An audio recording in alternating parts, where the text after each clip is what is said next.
facilitator for the Reading Leadership Implementation Council. Surprised that it's already May. Obviously, it's a very hot day out there today, so it feels more like mid-July. Welcome to the council members. We really have a phenomenal program today in terms of our agenda topics. So, Kati, let's begin with roll call, please. Perfect, thank you. Dr. Matthew Conway? Dr. Michael Coyne? Hi, everybody. Dr. Margie Gillis?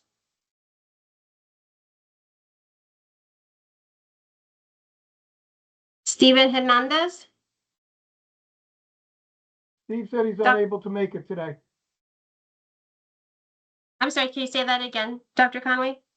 Yes, Steve emailed he's unable, he apologizes, he's unable to make it today. Thank you. Dr. Melissa Hickey? I'm here, thank you. Gary Highsmith?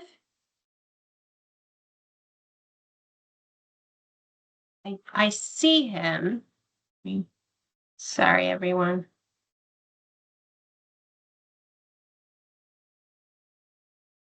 I do see you, Mr. Highsmith. Yasmin Ithier Vicente?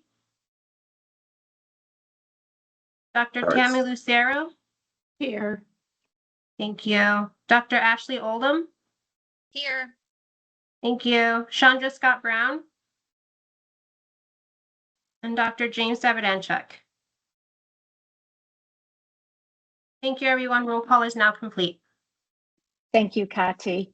We will move to the next order of business on our agenda, and that is to accept the minutes of our last meeting, April 28th, 2026. Is there anybody on the council that can make the motion to approve the minutes dated April 28th? And I see Dr. Oldham, thank you. A second for that motion, please. I'll second. Thank you. And that was Dr. Conway. Yeah. Appreciate you. Any discussion on the motion or any comments on the minutes?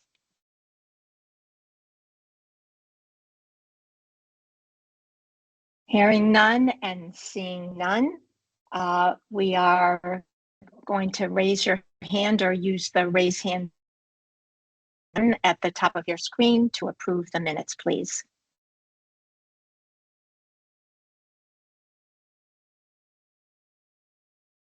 Thank you.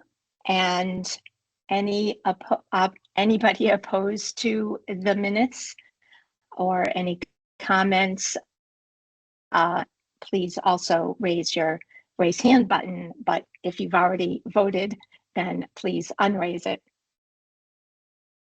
Seeing no objection, hearing no objection, the motion passes. So thank you. By the end of the day today, our council will review, reflect, and discuss the council's goals from school years 2024 through 2026. We're also going to develop a deeper understanding of Connecticut's commitment to literacy prepared educators, supported by the Office of Dyslexia and Reading Disabilities. So I think we are going to have a robust discussion today. So my question to Kati, as part of our agenda, we do welcome our council members to share any comments or insights that they've had from your constituents. So Kati, has anybody signed up for that? Yes, I did receive an email from Dr. Hickey. We're actually going to table Okay. that until the next meeting, and that's going to be Dr. Conway and Dr. Gillis and some people from his district sharing out on the family engagement work. Excellent, Dr. Hickey. We'll make sure that that is in that section for next time. Looking forward to it. So as you see, we have our adopted norms that Dr. Hickey always remembers to put up. I do think that we practice those in every single meeting that we have. So I think we're ready to go to the next slide, Dr. Hickey, so that we can examine our goal statement. Thank you. So what you're seeing in front of you, actually, from my understanding, is the second iteration of our council goals. The first for our current group from 2024 to 26, but at the beginning, the initiation of the council, of course, the Reading Leadership Implementation Council developed its own goals. Having met those goals, this council shaped the goal to look just a little different with an overarching goal. So what we're going to do is take a look, little silent reading, at the goal statement, and specifically the 3 bullets. Those bullets are going to help guide our conversation.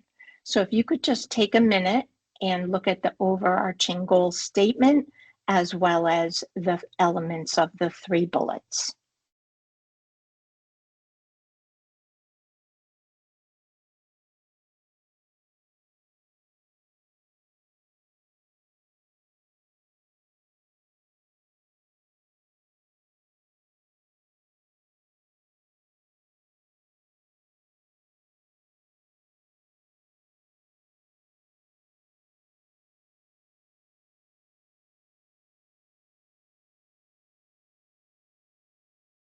So let's take a look just at the overarching goal piece, because this is a component of the role of our council members: support and inform.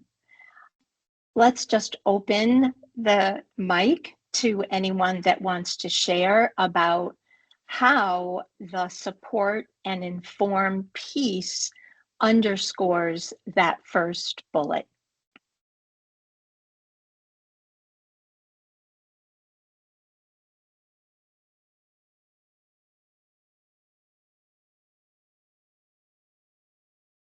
And Dr. Coyne, thank you.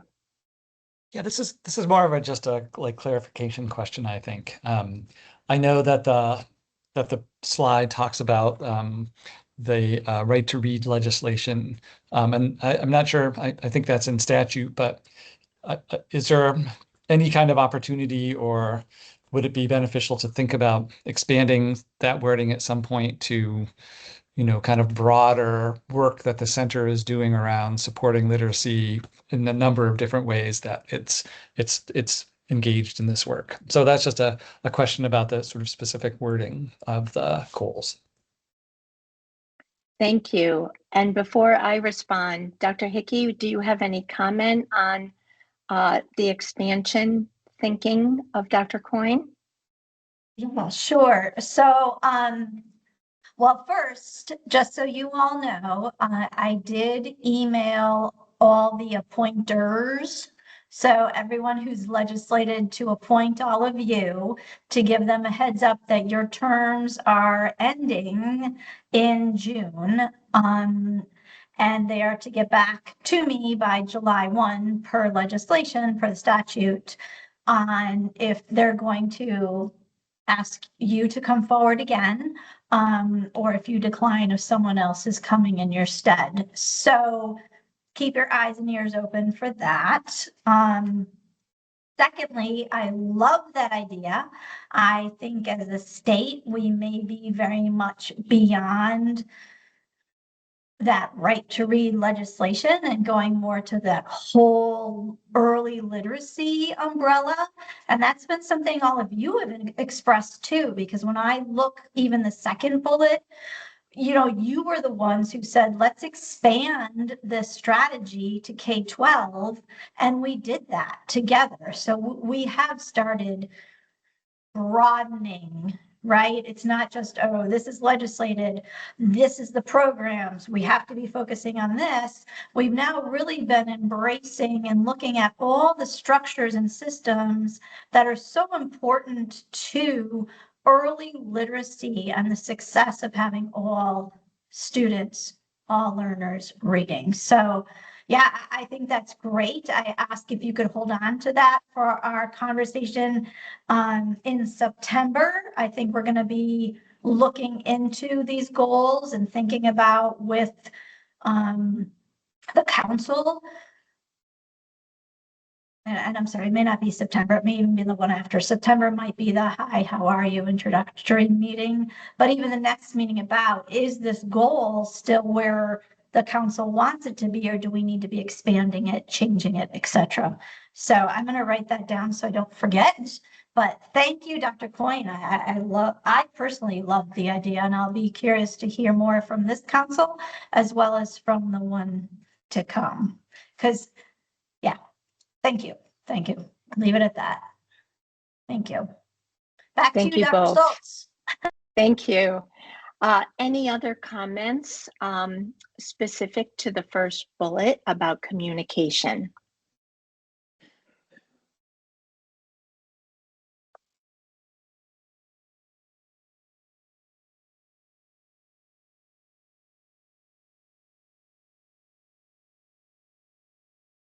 Okay. Excuse me, I'm sorry. I'm raising my hand. Sorry about that. Oh, I was trying to give everyone think time, but I do have to say for this first bullet, what really helps our work at the center has been your feedback and the outreach that you've been able to do and the ideas that you've come back with, just even to say things like, all right, we want a document, but we don't want it to be super long. So let's put links in that document. So I know that we at the center truly appreciate how you are going out and gathering feedback, information, and bringing it back to then better inform not only our work as a council, but also our work as a center here at the State Department of Education. So that would be my reflection on bullet one, my personal one, Dr. Stoltz. So thank you for asking that. I don't know what it's like in the other seats of those who are gathering the successes and challenges, but perhaps Superintendent Highsmith will tell us. I'm having troubles talking today. I'm sorry. Well, I wasn't raising my hand for that purpose, but I'll do whatever it is you need me to do. I'm a little slow today, so I will admit that. But I'm reading, it says the overarching goal of the council is to communicate to the council. Am I reading that the right way? You see where it says that first bullet, communicating to the council? But it also says that the goal of the council is to support and the goal of the Reading Leadership Implementation Council. And if I go down to the first bullet, would be to communicate to the council. Maybe that should be other council members. Okay. All right. Communicating to other council members and the center feedback. So perhaps that's what that should be. Now, Melissa, did you have a question of me? Oh, no, I just wondered I just asked the whole broad and I thought you were raising your hand to answer, but yeah, sure, I'll put you on spot. No. So what is that question? What is it like to be gathering from your stakeholders, from your peers, successes and challenges to then bring to these meetings or to bring to the center and expressing that? I'm just wondering what it's like for all of you council members. Yeah, so I'll tell you, it's been enlightening because the information I get, I bring it to the assistant super and to my director of ELA first to make sure I'm understanding what I was supposed to understand. And then in talking to my colleagues, everybody seems to be really focused on literacy. So whether that's K3 or it's 412, I haven't had a communication. It includes Matt, who's on this call, who I've spoken with about teaching and learning so many times, that we're all on the same page with this. We might be using different ways to get there, but in the end, I think superintendents have a really heightened sense of the importance of literacy and what we need to do to make it work in our districts. Thank you. And actually, just a comment, Superintendent Highsmith, what occurs to me is the reciprocal communication that here on our council goals second iteration or second version, it does occur to me that we are taking information from our constituents, from our own experiences in our districts, and then making sure that all the council members have that same rich information. However, there really is that other balance of ensuring that the communication goes both ways. So appreciate your example of communicating once our meetings are done, any information that would be relevant to your district, of course. Yeah. I appreciate, probably, yeah. I really appreciate being a part of this, because in a lot of cases, superintendents aren't included at this level, right? Because they think that we're not as engaged as others may be. So to be here, to get a lot of the information firsthand, to be able to give some insight, provide some feedback, and to know what's going on at this level and not having to, wait until the summertime to read it, has meant a lot to me and for my own professional learning and growth. Thank you for sharing that with us all. Excellent. Any other comments about the first bullet or even the overarching goal statement at the beginning?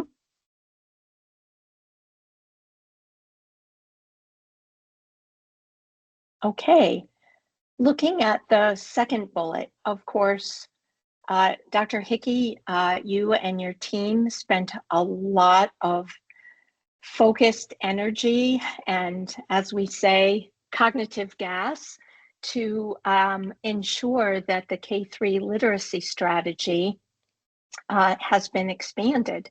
Any comments from the council members on that component of our goal?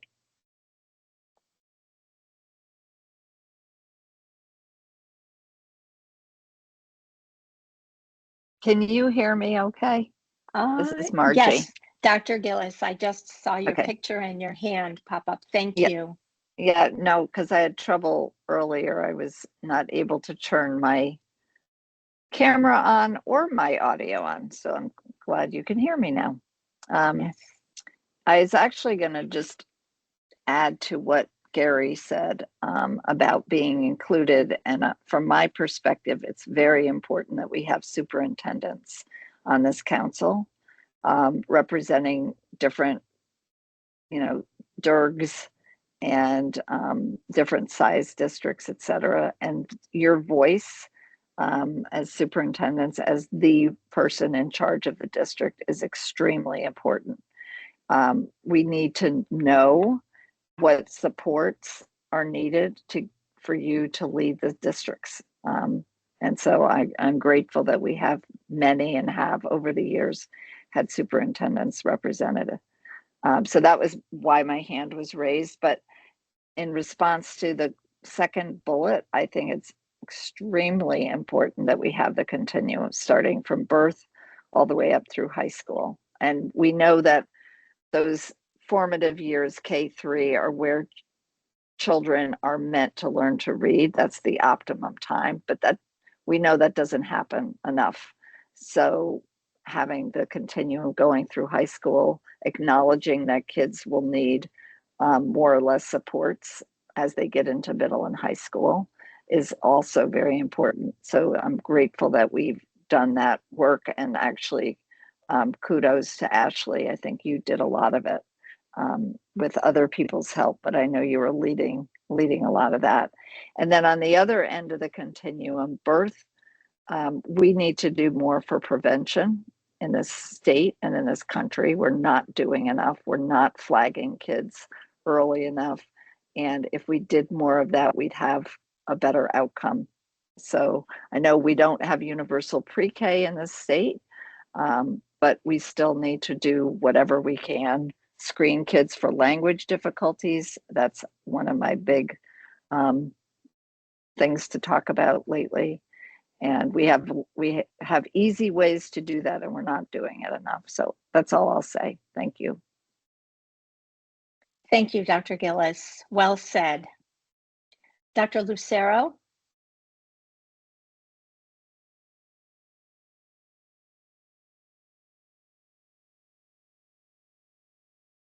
I think your mic is still muted. Can you hear me now? Yes, thank you. So I know that it was stated earlier that you're going to reach out to whoever nominated us to have them decide if they're going to renominate us or if they're going to appoint someone else. But I do think it would be important to share what Margie and Gary said about having different voices on the council. If they're not watching these meetings, they may select someone else to be on the council, or like I'm being replaced, they may not replace me with a superintendent. And so I do think it's important that we share that information somehow so that they know that the voice of particular people are really important on the council, and they may not know that if it's not shared with them. The second thing, and I don't know if this is appropriate time to bring this up, but I will say that, and I joined I took someone's seat, so I came sort of in the middle of a year. But I did feel lost for the first few meetings, and I do think it would be helpful if there are new council meeting members that you, whether they come at the beginning of the new year or sometime during the year, they either are given a mentor of someone who's on the council or some sort of pre-meeting that help them get acclimated to the council, because I do think we talk about things that maybe happened before certain people got on the council, and it becomes I found it to be, I should just only speak for myself, I found it to be very confusing and very complicated. And so maybe even making sure that they've read the legislation that created this council so that they understand the background of it, maybe give them access to the meetings so I know they could go find them for themselves, but I do think that maybe pointing them in that direction so that there's some sort of way that they are do some sort of support for brand new members, because I, for one, I don't know if others did, I found it very confusing for the first few meetings.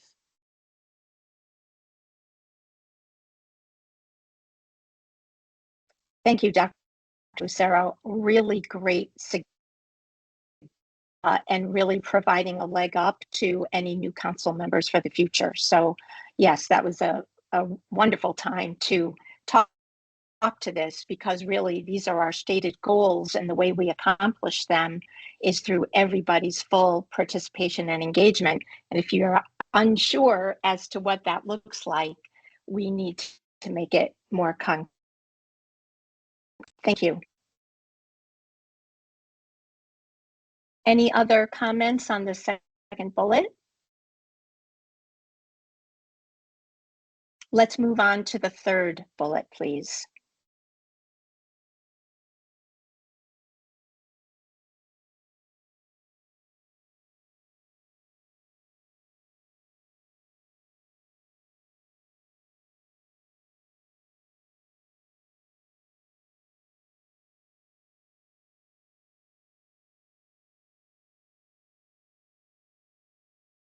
About the third bullet, since you're very close to this.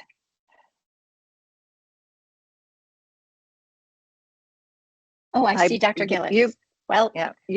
Melissa, sorry, you cut off. I'm not sure if you called somebody else or not. No, that's quite all right. Go right ahead, and then Dr. Lucero, and we'll save Dr. Hickey for last. I think this is the most important work, honestly, that this council can and must do. Again, spending time in schools and seeing what's happening and seeing how the programs are being used, and also some of the programs that have been added or subtracted from the menu. I think that's something we need to think about. What is that going to look like moving forward? I'd like to just suggest that we spend some time, not today probably, but at some point we need to spend some time thinking about how we can do, I want to say a better job, not to be critical, but just to emphasize how important this is. Yes, agreed. And we could probably all visualize that that third bullet may be larger in this goal statement, maybe not the last bullet as it stands now. Dr. Lucero? I was going to say something very similar. I don't know that we have figured out ways that we can ensure some of this work is actually being done across the state with fidelity. And I do think that it was, in some places, it was, there was a lot of pushback. And so you just wonder if people just decided to just do what they were always doing or what they're doing. And so, and I know that our job is not to police, but I do think that there has to be a way that we're able to ensure that the expectations are, or what, you know, maybe just what people are doing, maybe as more of a celebration. And I know we've done some of that with people coming in and sharing with us, but it would be interesting if we went back to this as part of a legislative session to say, what are some of the expectations of what we would like to do now that we're this many years down the road, and everyone should have, you know, implemented by this point. What is the oversight or the expectations for us moving forward? And if it's not strong enough or clear enough language 3 years down the road, should we, or whatever many years it's been, should we be thinking about adding or adding to the language in some way so it's very clear what the council's role is? And if it's not our role to ensure some of these things are going on, whose role is it, so that we make sure it's happening? Great point. Before we move back to Dr. Hickey, I would really encourage any of the principals or teachers in our group to perhaps comment, even if it's something that you see in your own school, in your own school building that relates to the council goals. It would be much appreciated.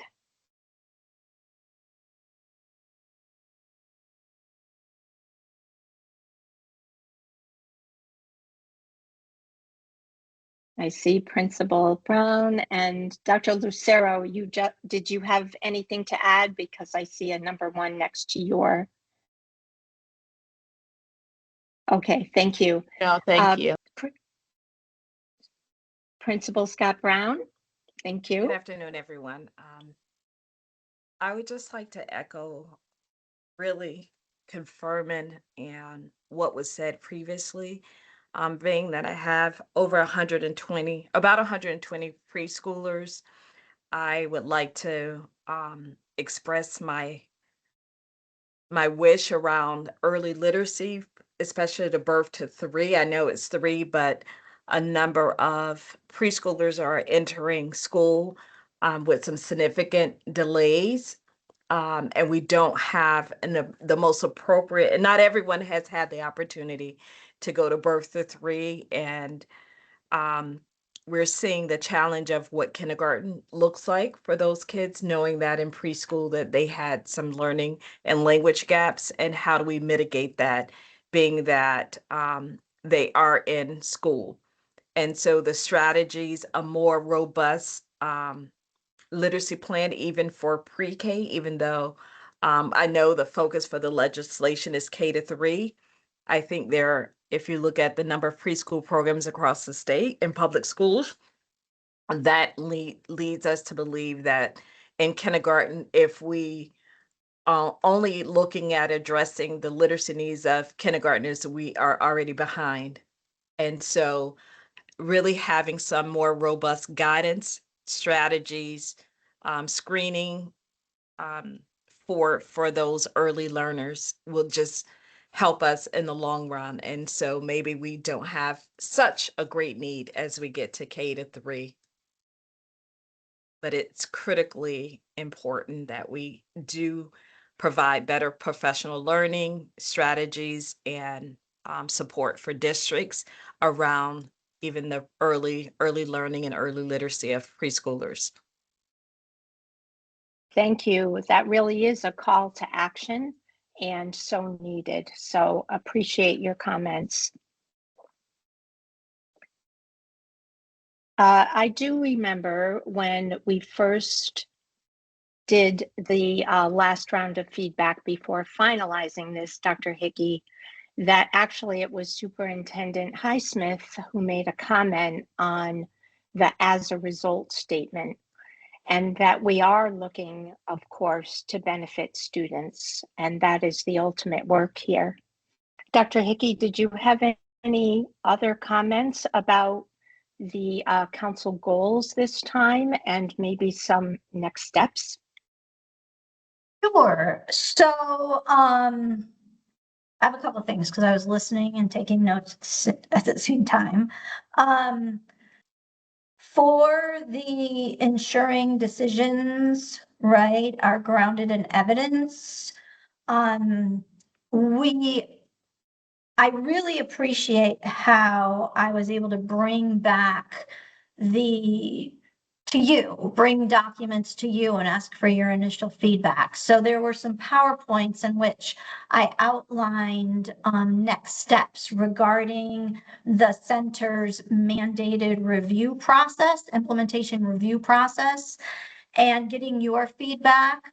Those documents are currently in our review process, being reviewed by everyone here. I sincerely appreciate the 3 districts who came forward saying that you are willing to be pilot districts for when this is approved to move forward. So that would be Gary, Tamu, and Matt's districts. So thank you for that, especially the 3 being different ways, right? Stanford being so large. So thank you for that, and we'll keep you posted. Appreciate talking about that literacy strategy. So Principal Brown, thank you about the birth to 3.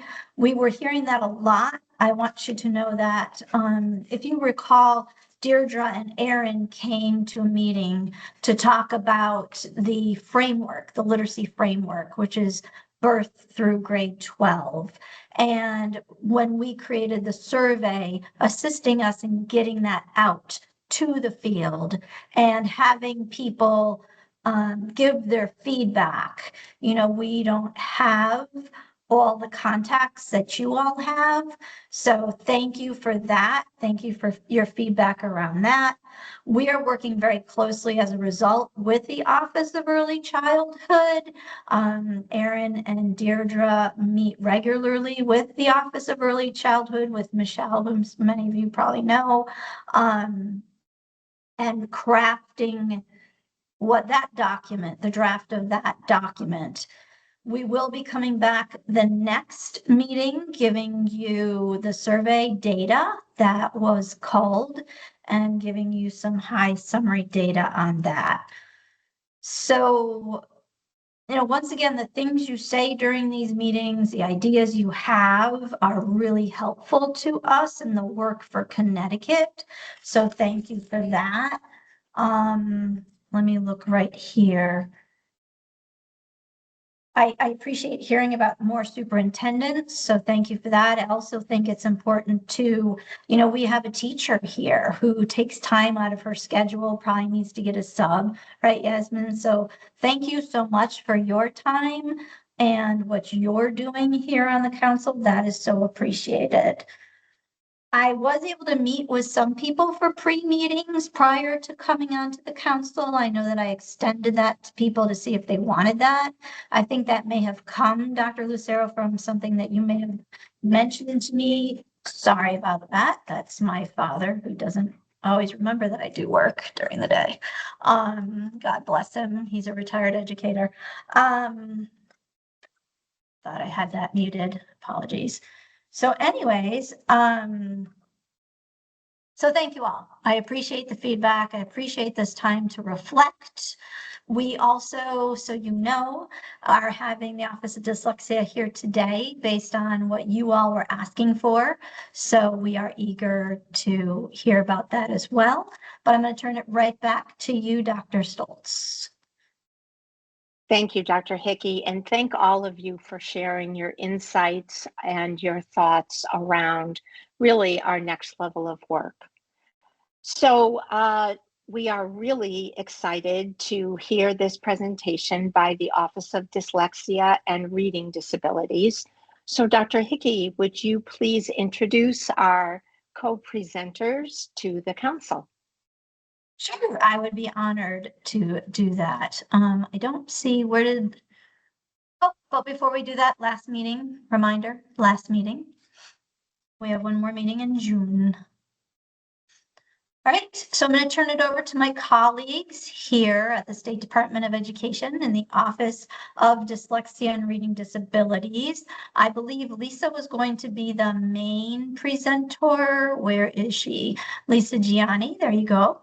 It's great to have you here with her colleague, Kristen Allen. I'll have them talk about all their accolades, but I can say how much we appreciate them being here and how closely we work together and on the work. And it's nice to have kind of a sister agency that we can be sharing our successes and challenges with here at the State Department. So with no further ado, Lisa, would you like to talk about who you are and your role?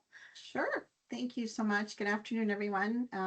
Thank you for that introduction, Melissa. So I am Lisa Gianni, and of course I'm joined here by Kristen, my colleague in the Office of Dyslexia and Reading Disabilities. Go ahead and wave, Kristen.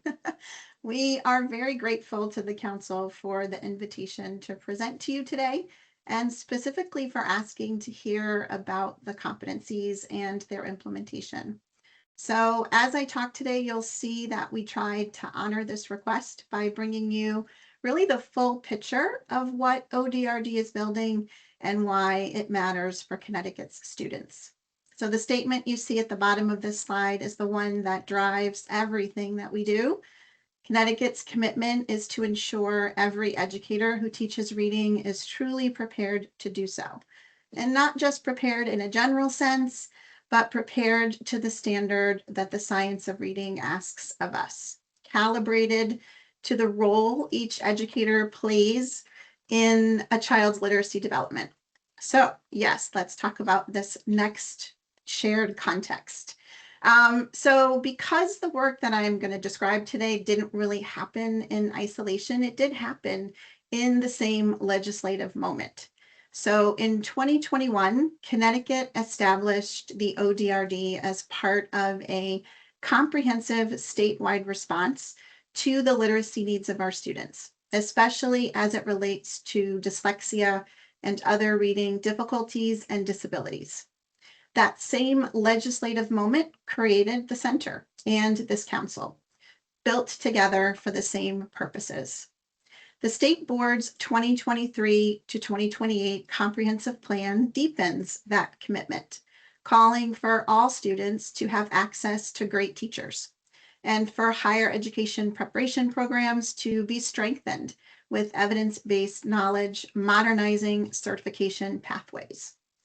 ODRD's charge sits at the intersection of those commitments defining what it means for a Connecticut educator to be truly prepared to teach reading and make that definition real. So you'll see on this slide that our work is grounded in 3 specific provisions of the general statutes, which direct us to develop the literacy competencies, develop model in-service training programs aligned to those competencies, and establishes our compliance and audit responsibilities for educator preparation programs. So this is kind of that legal architecture of everything that I'll describe today. You can go to the next slide. This slide gives you a picture of the full scope of the work in our office. And rather than seeing this as a list in individual boxes, I want you to see this as a system. Everything here connects.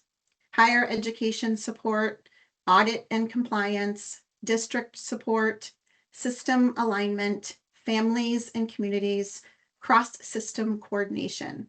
These are all interlocking functions of a single coherent approach to ensuring Connecticut educators are prepared and supported to deliver evidence-aligned literacy instruction. So think of the competencies as the spine of this system. Everything we do traces back to this same set of standards for knowledge and practice. And this coherence is intentional, and it's also essential. When the standard is the same across preparation and practice, every student, every teacher, every classroom, and every family benefits. So I'm going to walk you through each of these areas. You'll see how they're all kind of woven into all of the work of our office, and we'll start with the competencies themselves. You can go to the next slide. So it's important to be precise about what the competencies are, and equally important to understand what they aren't. The competencies are a description of what educators should know and be able to do to deliver evidence-aligned structured literacy instruction. They're organized by role and certification level, with distinctions between shared knowledge and specialist knowledge. They are the professional lens for teams working with all students, and especially with students at risk for or with dyslexia and any other reading difficulty or disability. They're a framework for collaborative decision-making across general and special education. And the 5th bullet point I want to draw your attention to in particular, because the competencies are program neutral. They are designed to guide and strengthen instructional practice, regardless of which program a district has adopted or which professional development provider a district is working with. They're not a competing framework. They're the standard that any high-quality structured literacy program, course, or professional learning experience should align to. On the flip side, they are not a curriculum or a scope and sequence, and they're not really a checklist of individual skills to be taught or practiced in isolation. They're not a substitute for professional judgment and are owned by any single role in a building. They describe how roles work together, which you'll see in just a moment. You can go to the next slide.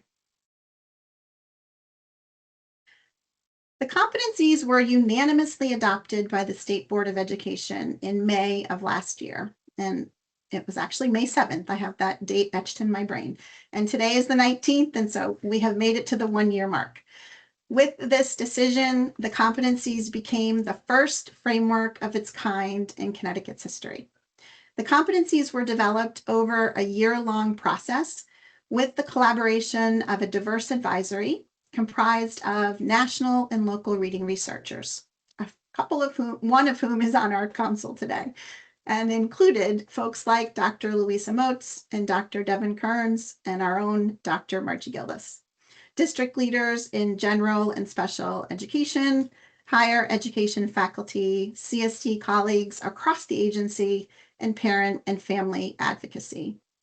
Our technical assistance partnership with the National Center on Improving Literacy was also influential to this work.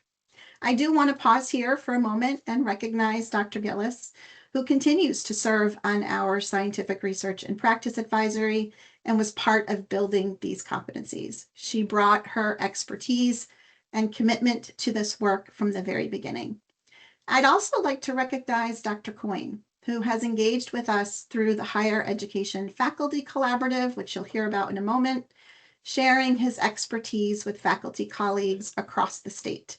And Dr. Ashley Oldham, who supports and engages with our work through the Dyslexia Awareness Collaborative, which you'll also hear more about in a few slides, and the Talent Office's communication network of deans, directors, and certification officers.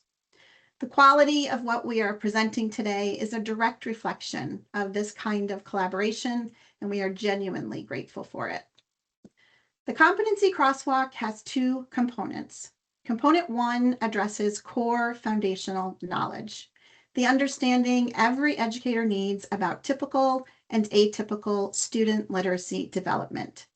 This spans literacy scholarship, language and literacy acquisition and development, the principles of explicit instruction, dyslexia, and assessment. This foundational knowledge supports educators in their ability to detect and recognize students at risk for or with dyslexia or other reading difficulties.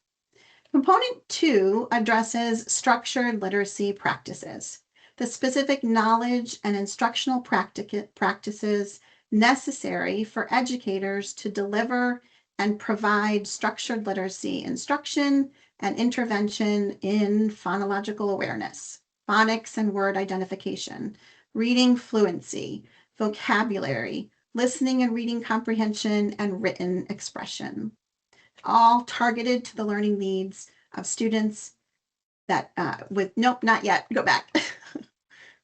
One more, thank you.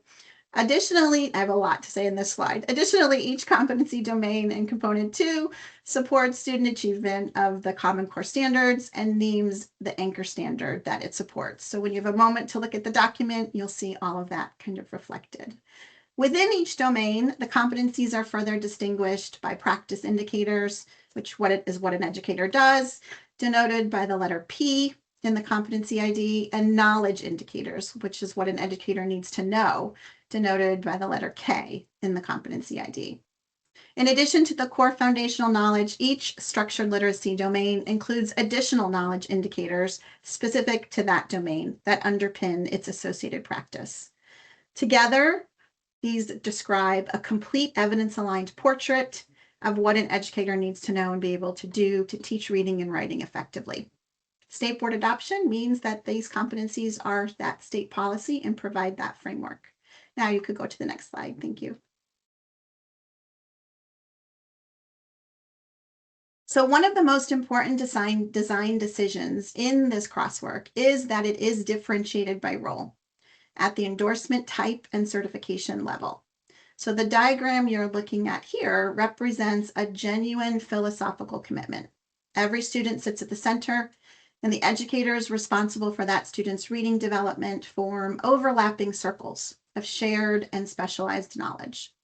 All teachers, K through 12, share a professional baseline, foundational literacy knowledge and practice, participation in screening, universal screening, and engagement in MTSS frameworks. This is that baseline that all Connecticut teachers should have when they enter a classroom. Elementary educators build on that baseline with core instructional skills for structured literacy delivery and early recognition of dyslexia and reading difficulties. Special educators add a specialized layer of eligibility determination, specially designed instruction, and IEP development and service delivery. Reading specialists and language arts consultants add another even more specific layer of expertise, bringing intensive intervention design, structured literacy interventions, progress monitoring, and referral consideration decisions. What's essential for students with dyslexia is effective for all learners.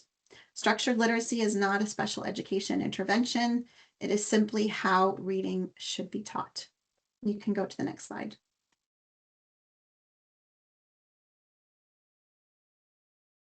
The competencies are designed to be versatile tools, useful across the full educator development system and across contexts. For educator preparation programs, they provide the criteria for program evaluation, the framework for developing course scope, sequence, and syllabi, the basis for candidate evaluation, and the lens for identifying faculty professional learning needs. They also define the requirements for student teaching and supervised practicum experiences, particularly in special education, remedial reading and remedial language arts, and reading and language arts consultant programs. For schools and districts, they are equally practical, identifying professional learning needs, designing content based on educator strengths, informing learning walks and instructional rounds, guiding the evaluation and selection of instructional materials, and supporting beginning educators and mentors in meeting team requirements. The same framework with multiple applications in one coherent system. You can go to the next slide. So I wanted to spend a little moment on this slide because it reflects something important about the work of this council and how Connecticut's literacy system is connected and structured. So recently you updated the K-3 literacy strategy to reflect the needs of K-12, and it defines the conditions districts must create. The competencies define what educators must know and do to create them. And these are two documents that work together in the same system. Walking through the crosswalk, explicit and systematic instruction is a strategy condition, and competency 4 specifies every practice an educator must demonstrate to deliver it. Sensible assessment and early identification SLD dyslexia, competency 5 and 6 provide the full educator knowledge framework, including risk indicators and characteristics of dyslexia, universal screening, progress monitoring, MTSS decision-making, and eligibility determination by role. Transformational professional learning, the crosswalk and PL framework together provide the tools to identify needs, design content by educator strengths, and align individual goals to the 2023 educator evaluation guidelines. Authentic family-school partnerships, the competencies, and our dyslexia awareness collaborative together provide the educator and community-facing infrastructure that supports the success of this condition. I want to highlight that third condition, transformational continuous coaching and professional learning, because it connects directly to work you'll see in just a few slides. The strategy describes professional learning that is sustained, job embedded, ongoing rather than one time, and oriented toward changing what educators know, believe, and do. That's precisely what the architecture of our structured literacy and dyslexia professional learning framework seeks to accomplish. The strategy has defined the condition, and the competencies and our model training are vehicles that are designed to help meet it. You can go to the next slide. So this slide marks the turn, a little turn in our presentation. Everything I've described so far, the competency crosswalk, its structure, its differentiation by role, its connection to the K-12 strategy is the foundation. Now I want to show you how early implementation is taking shape across 4 touch points: higher education, our induction program for novice teachers, in-service professional learning, and families. You can go to the next slide. Higher education implementation is one of the most significant and most active areas of our work right now. Connecticut is unusual in having a statutory competency framework that governs both educator preparation and in-service professional learning. Preparation programs have a clear state-adopted standard to build toward, and our role is to support and verify that programs are meeting this obligation.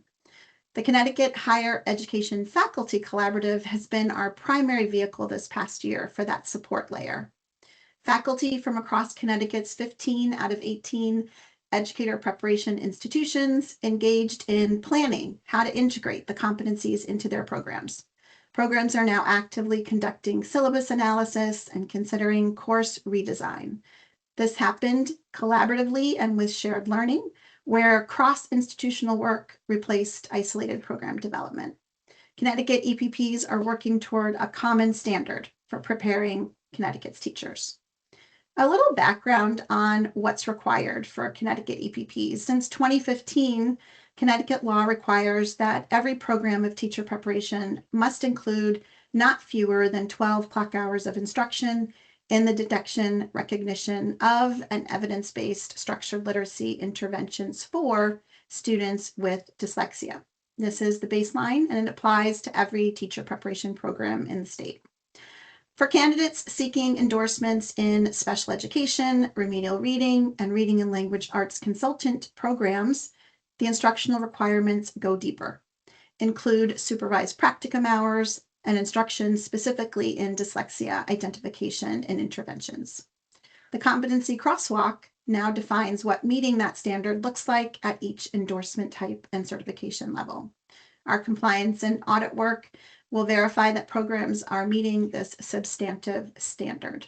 We do maintain active partnerships with faculty, deans, directors, and certification officers across our preparation programs, building and maintaining relationships and providing consultation support that makes implementation sustainable. We're also building the next layer of compliance infrastructure and are targeting an audit to begin in the fall of this year. You can continue to the next slide. As you just saw, the competency framework is important for preparation programs, but certification is not the end of a teacher's developmental journey. It's just the beginning of practice. This is where team induction comes in. TEAM stands for Teacher Education and Mentoring Program, and it's a 2-year induction program that novice teachers participate in once they enter the profession in their first full-time role. Connecticut's induction program is being reimagined. It's moving from a compliance-oriented model toward one centered on coaching, mentoring, and meaningful professional growth for novice teachers. Our office is collaborating with our talent colleagues to integrate the competencies and professional learning resources into the redesigned, reimagined appropriate team modules so that a teacher's competency development doesn't stop at certification. It deepens in the first years of practice with structured support. The design of the competency crosswalk is precise here, so I'm going to add another layer to your understanding. Not every competency applies to every educator, as you'll see when you look at the check marks in the endorsement specific columns. Where the competency does apply to a specific role, there are several competencies that have another layer of depth of expectation, and it's differentiated. Competencies with an A designation reflect foundational application for initial certification. Competencies with a B designation reflect deeper expert practice for graduate and advanced programs. Novice teachers will enter classrooms with this A level of preparation. Team 2.0 coaching and mentoring deepens that foundation toward expert practice. This is the developmental progression the crosswalk was always designed to support. You can go to the next slide. Now I want to talk about reaching teachers who are already in Connecticut classrooms, because the competency crosswalk needs to reach the tens of thousands of educators already teaching. And this is the purpose of the structured literacy and professional learning framework we're developing.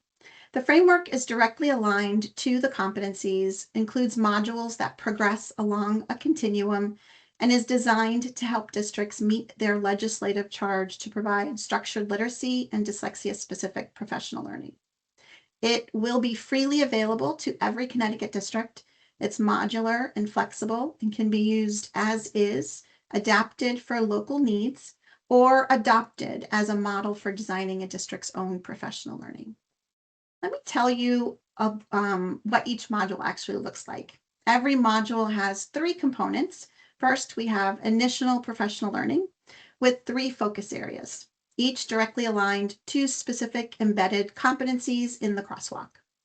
Throughout is facilitator guidance, including key messages, discussion protocols, and explicit callouts for specific roles, reading specialists, special educators, and others whose certification level responsibilities require deeper application.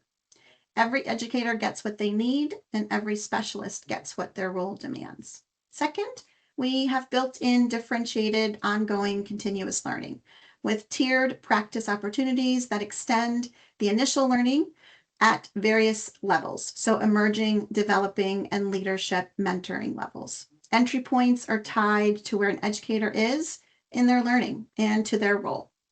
We have it's job embedded, ongoing growth, and not a one and done event. Third, we have a dedicated leader section, a systems and structure alignment session for administrators, coaches, and literacy leaders. Leaders examine, after attending the initial professional learning, examine how this professional learning connects to their own district data systems, MTSS structures, coaching frameworks, and instructional rounds.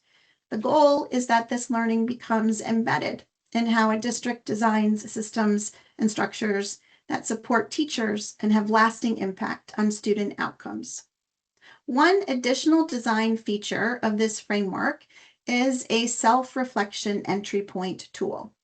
This is a confidence-based tool rather than thinking of this as a scored mastery-based assessment.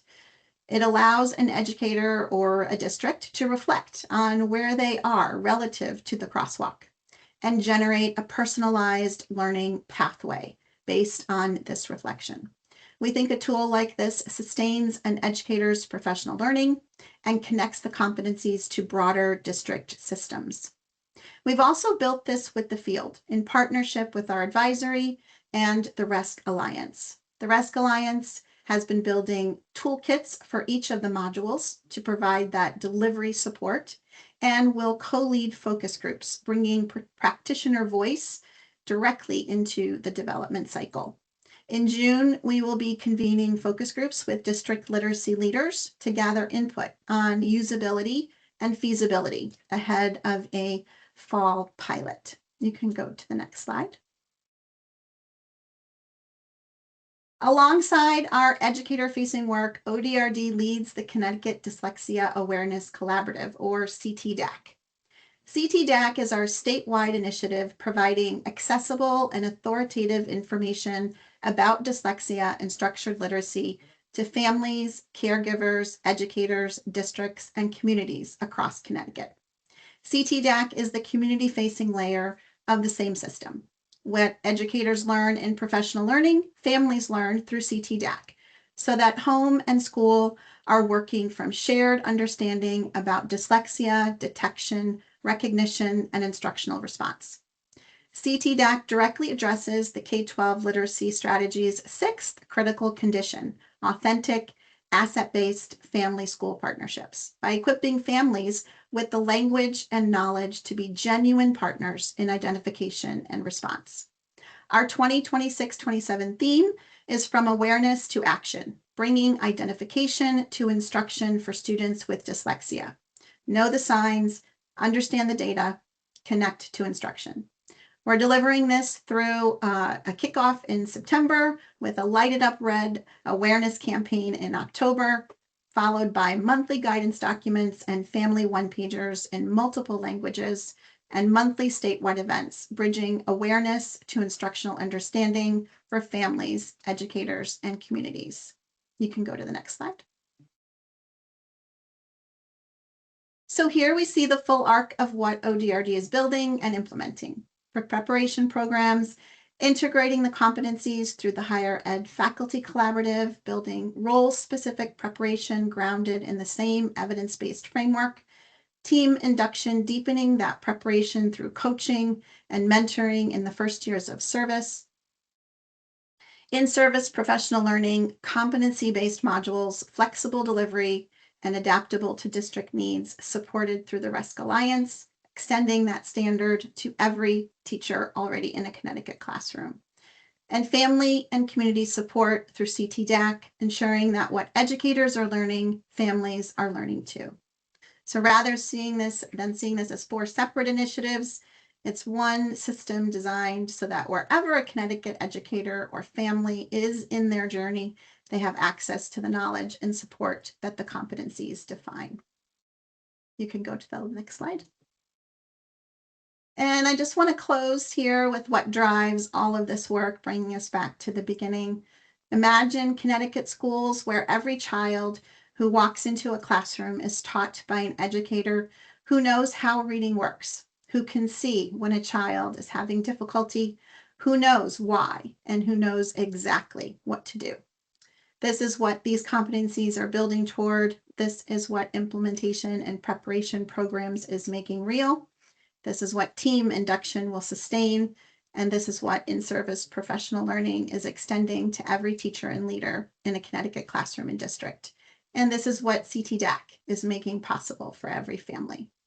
The competency crosswalk is the architecture of a system that believes every child can learn to read, and that every educator who works with children deserves to be genuinely prepared to make that belief real. When every student gets what they need, the imaginable becomes reality. Thank you very much. We welcome your questions and look forward to the conversation. And I just want to say thank you. Thank you, Lisa, so much. That was really comprehensive. I appreciate the grading that you did about the K-12 strategy from the council here and the work of the State Department, the ODRD specifically. And we know this is not done in a vacuum. I appreciate how lockstep the center and the ODRD have been. Many of the center staff are on the DAC, as well as helping to create the competencies and the voluntary history questionnaire, which was another joint project that we did. So thank you so much for that. You're welcome. Thank you. Yeah, thank you. So are there questions from the council about the work presented today?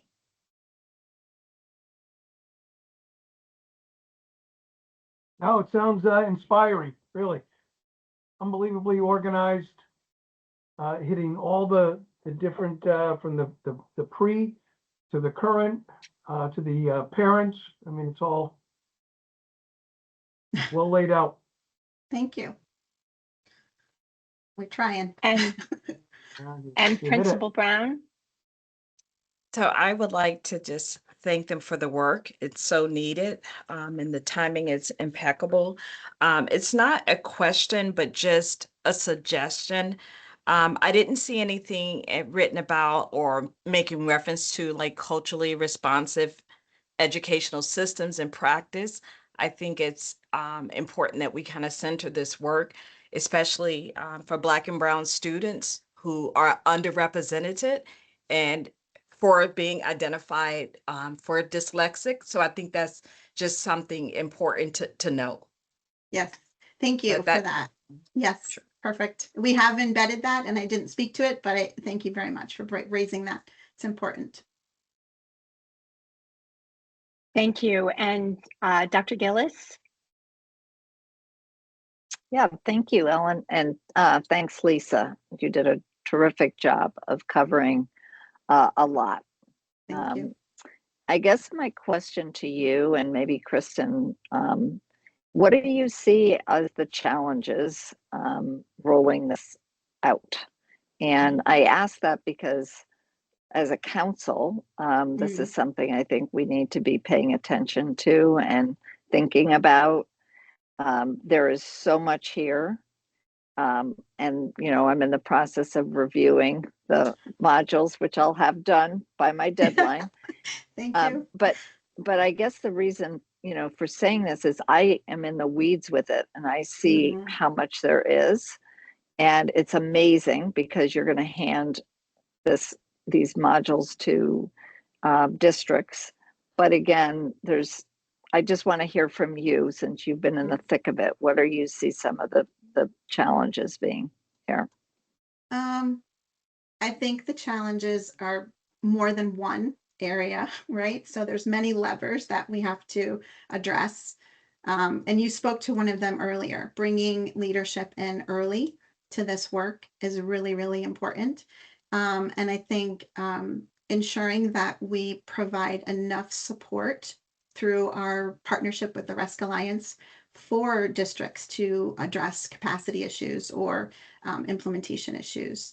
And we are trying to think creatively. Kristen and I have been like brainstorming ways to support this work and make sure that it's implemented effectively and reasonably and realistically and meaningfully.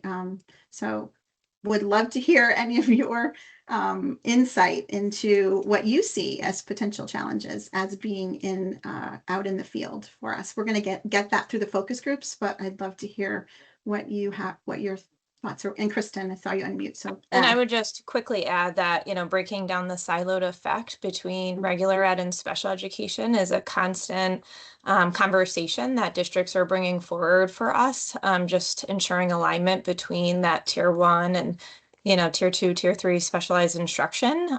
We presented at the Connecticut Reading Association conference, and that was feedback that we received at that conference as well as after. So that is a challenge that we're trying to be aware of and ensure that we're addressing through our professional learning and our CTDAC. yes, thank you.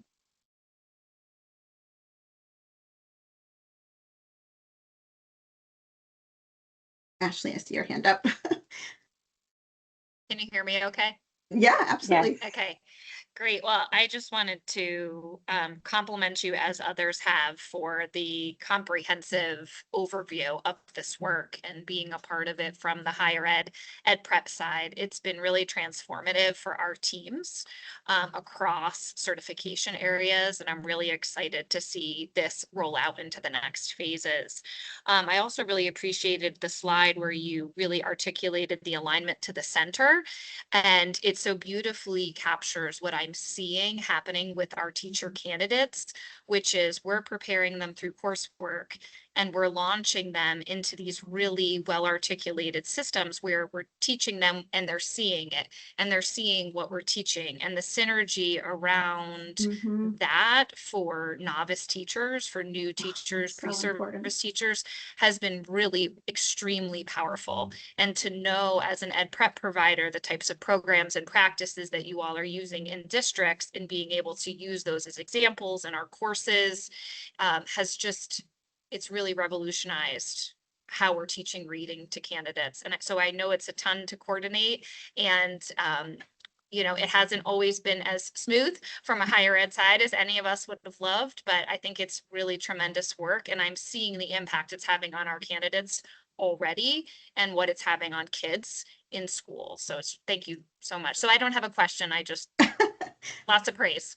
That's great. Thank you so much, Ashley. Thank you. So you have a question? I'm putting Dr. Oldham on the spot here. So I was really impressed. We met together about the competencies and what they are doing at the University of St. Joseph's around their work regarding the competencies. Do you mind just saying what you have done at that higher ed level?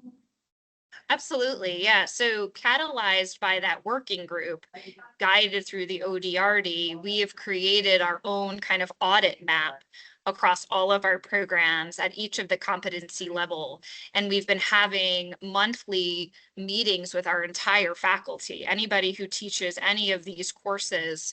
And we've been using these kind of shared docs to kind of audit and inventory where things are introduced, how are they introduced, where are they measured, how are they measured, and then we sit as a cross program team and try to explore and examine how can we strengthen, where are there redundancies, how do we look at our alignment.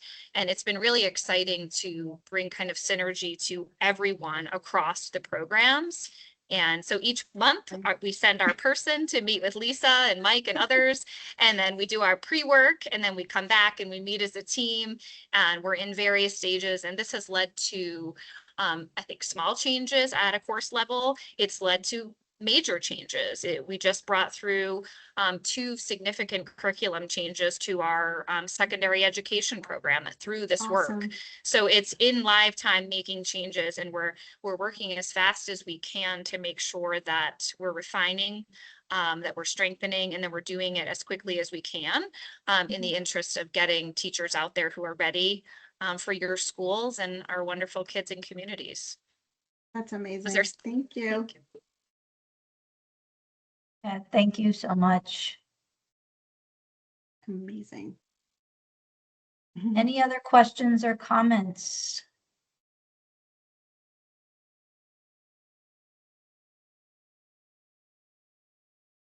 Well, thank you, Lisa. You're I welcome. really appreciate hearing and seeing what's happening from ODRD as a dual certified educator and always looking at the interface. So thank you for providing that. It was clear and coherent. And I think some of the feedback specifically from Principal Brown, it's good to know that all the cultural pieces are aligned so that our identification rates and our strategies are also aligned. So thank you. Yes, for sure. Thank you. And if you have any questions about the competencies after today, feel free to connect or reach out, and we'll be happy to meet and connect with you. Yeah, thank you both again for coming you today. both. We so appreciate, you not only being here today, but like I said, all the work that we do. As a center, we often call on Kristen and Lisa to be like, hey, what do you think? Hey, we're doing this. And once again, really working tightly together for projects on legislatively that both of our groups are legislatively responsible for. So thank you very much. Having a hard time talking today, but I appreciate your patience with that. All right, back to Dr. Stoltz. Thank you, Dr. Hickey. Having no other agenda topics or questions from our council, I truly appreciate your engagement today with our material and seeing the relevance of what you hear here to bring to your own district and constituents. So thank you. Our last council meeting, shockingly, for the school year will be held on June 16th. It will be bittersweet. I have no idea who's staying or going, but if you are going after June, it's really been a pleasure. We'll speak more to that in June, but the appreciation we have for your feedback and going back to the goal statement of supporting and informing the work. That is the role, and the fact that you have amazing ideas right from your own wheelhouse and different ways of looking at things brings our documents and our practices together. So thank you again for your engagement today. Thank you to Lisa and to Kristen for your presentations, and the meeting is officially adjourned. Have a great day. Thanks, everybody.